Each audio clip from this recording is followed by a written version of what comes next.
Ağcabədi rayon İcra Hakimiyyətinin başçısı növbəti səyyar qəbulunu Qiyamətdinli kəndində keçirib. Öncə çıxış edən rayon rəhbəri vətəndaşların Ağcabədi rayon İcra Hakimiyyətinə müraciət qaydaları, qurumun nəzdində fəaliyyət göstərən müraciətlərə operativ baxılma mərkəzi, qaynar xətt və digər xidmətlər barədə ətraflı məlumat verib.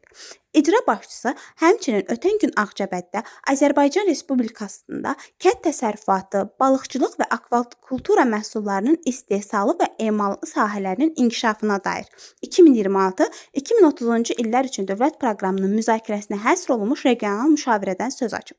Rayon rəhbəri sakinləri bu proqramla yaxından tanış olmağa və müəyyən təklifləri varsa təqdim etməyə çağırıb. Daha sonra kənd sakinləri çıxış edərək öz müraciətlərini səsləndiriblər. Çıxışlarda əsasən arpa biçini zamanı yaranan texniki problemlər, kombayn çatışmazlığı və şor kanalının təmizlənməsi məsələləri qaldırılıb. Bundan əlavə sakinlər valideynlərini itirmiş, kənddə imkansız şəraitdə yaşayan 4 bacının durumunu diqqətə çatdıraraq onlara sosial köməklik göstərilməsini xahiş ediblər. Qaldırılan məsələlərə münasibət bildirən İcra Hakimiyyətinin başçısı Rafin Hüseynov arpa biçini ilə bağlı qeyd edib ki, hazırda rayonda 16 kombayn fəaliyyət göstərir və texnikalar 41 təsərrüfat arasında bölüşdürülüb.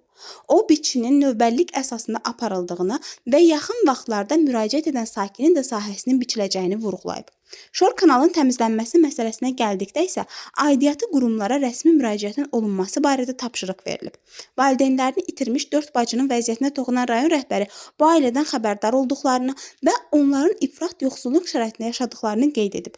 Bildirilib ki, ailəyə indiyədək müəyyən yardımlar göstərilib. Hazırda məsələ tam nəzarətdədir və sözü gedən bacılara hər ay mütəmadi olaraq maddi köməkliklərin edilməsi nəzərdə tutulub. Məhsəti Musa, Rəmziyə Həsənova, Kənan İsayev. Aran Ağcabədi internet televiziyası üçün.